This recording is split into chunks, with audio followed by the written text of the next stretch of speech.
I found these claims wherever I looked. And then she goes down, or they go down, to say all the things we've talked about, right? All the Horus supposedly, and all these supposed connections with Christ, right?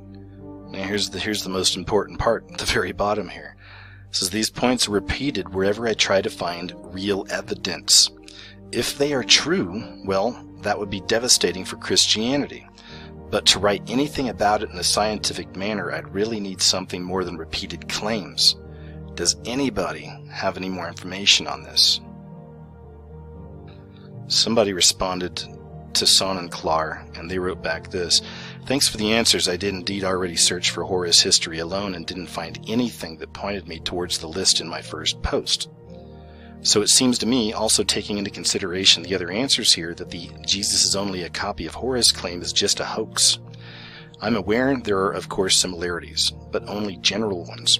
If Jesus was indeed a copy of Horus, then this would discredit Christianity as a whole, and in fact ridicule it in a stronger way than any other argument I know.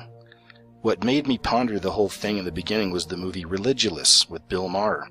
He explicitly claims truth for the above-mentioned list above Horus there, but having heard stuff like, I'm not a scientific person and don't want to be, from him, it made me want to search for the real evidence.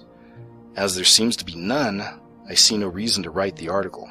An article about the origins of religion would be very interesting too, but really something else entirely.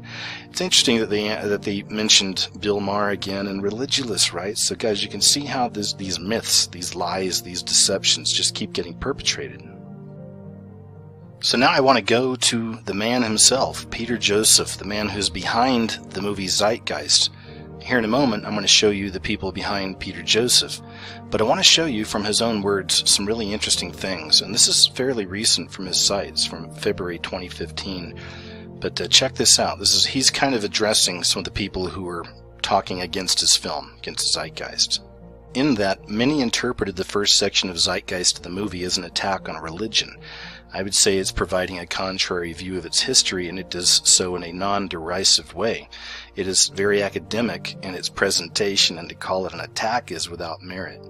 That noted Zeite Geist, the movie, was an art piece first. Okay, remember, we're looking for facts here, but he's saying this was an art piece and foremost, and a great deal of liberty was taken in its expression. A great deal of liberty. Do you know what that means? And we're looking for facts, right? But he took liberties. This is his own expression coming out. These are more of his kind of own interpretations. And again, this is one of those problems I keep finding with this Jesus Horus myth. I will say this about Zeite Geist, the movie, though. It does tell a lot of truth, especially about world government type stuff and the banking system.